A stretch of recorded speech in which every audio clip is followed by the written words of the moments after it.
Good evening বন্ধুরা, আমি আবারও চলে এলাম নতুন একটা রেসিপির সঙ্গে। আজ আমি আপনাদের সঙ্গে শেয়ার করব আলু দিয়ে মাছের ডিমের রেসিপি। তো প্রথমেই আমি আলুগুলো ছাড়িয়ে নিচ্ছি।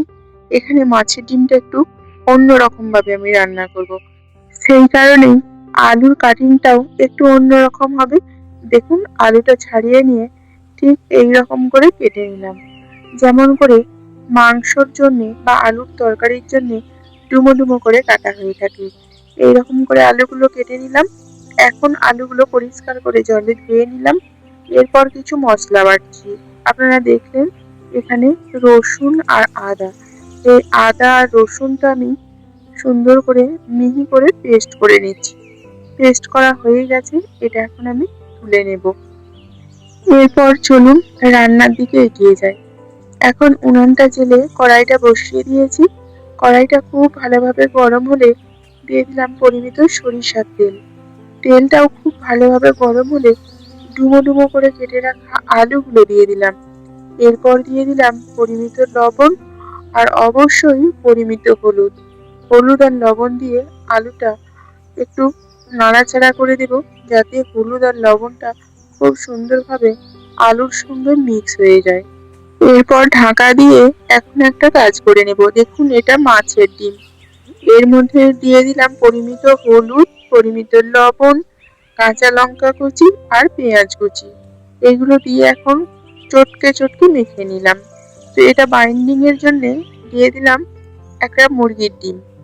আপনারা অনেকেই বেসন ইউজ করে থাকেন, তবে সেক্ষেত্রে অনেকটা শক্ত শক্ত হয়ে যায়। আমিও ইউজ করে থাকি প্রয়োজন বিশেষে, তবে এখানে আমি মুরগির ডিম দিলাম বিশেষ ধরনের স্বাদের জন্য। চলুন এখানে কিছু মশলা করে নিই। এখানে প্রথমে নিলাম হলুদ গুঁড়ো, লঙ্কার গুঁড়ো, জিরা গুঁড়ো আর ধনিয়া গুঁড়ো। এরপরে অল্প একটুখানি জল দিয়ে ভিজিয়ে রাখলাম, যাতে বাটা মশলার মতো একটা থিক পেস্ট হয়। এখন আবারও কড়াইটা খুলে নিয়ে আলুটা একটু নাড়াচাড়া করে নিলাম। খুব সুন্দরভাবে নরম হয়ে গেছে আর লাল লাল করে ভাজা হয়ে গেছে। আলুগুলো এখন আমি তুলে নিচ্ছি। আলু ভাজার পরেও কড়াইতে অল্প কিছু তেল এক্সেস আছে। ওই তেলের মধ্যেই এখন আমি ডিমটা ভেজে নেব। চলুন, আলুগুলো ভাজা হয়ে গেছে, যেহেতু তেলটা গরমই আছে। মাছের ডিমটা এখন আমি ওই কড়ার মধ্যে দিয়ে দিলাম। এরপর খুব সুন্দরভাবে চাড়িয়ে চাড়িয়ে দিতে হবে। এখানে ফ্ল্যাট কড়াই হলে ভালো হয়, তবে আমার কড়াইটা যেহেতু অনেকটাই বড়, সেরকম অসুবিধা হচ্ছে না। দেখতেই পাচ্ছেন অনেকটাই বড় ডিম। দেখেই বোঝা গেল যে একদিকটা হয়ে গেছে। আমি উল্টে পাল্টে ভেজে নিলাম। যেহেতু শক্ত বা ডিম দেওয়ার কারণে বাইন্ডিংটা খুব সুন্দরভাবে হয়ে গেছে, তাই কোনোভাবে কিন্তু ছেড়ে যাচ্ছে না বা ভেঙে যাচ্ছে না। এই রকম করে পিস পিস করে কেটে নিলাম। খুব সুন্দরভাবে ভাজা হয়ে গেছে, এখন আমি তুলে নিচ্ছি। এরপর দেখুন, ডিমগুলো থিকনেস বেশ মোটা হয়েছে এবং লঙ্কা পেঁয়াজ দেওয়ার কারণে এটা অমলেটের মতো হয়েছে। এটা ভাজা অবস্থাতেই খাওয়া যাবে এবং খেতেও খুব সুন্দর। তবে এটা দিয়ে এখন আমি রেসিপি বানাবো।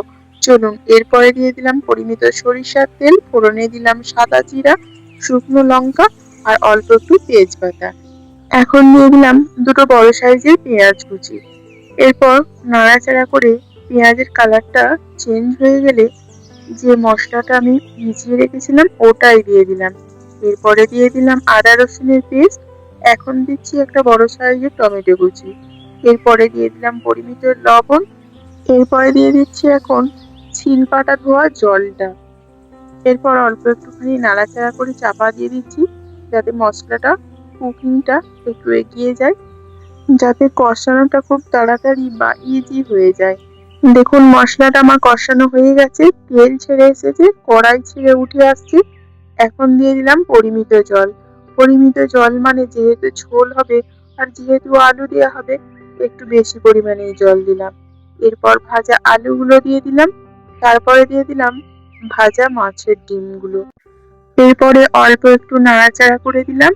এখন দিয়ে দেব অল্প একটুখানি গরম মশলা।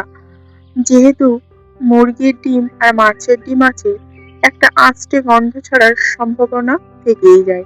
সেটা যাতে না ছাড়ে, সেই কারণে গরম মশলাটা দিলাম। একটা সুন্দর ফ্লেভারের জন্য। এরপর চাপা দিয়ে 10 মিনিটের জন্য ফুটিয়ে নিলাম। তো রেসিপিটা আমার কমপ্লিটের পথে।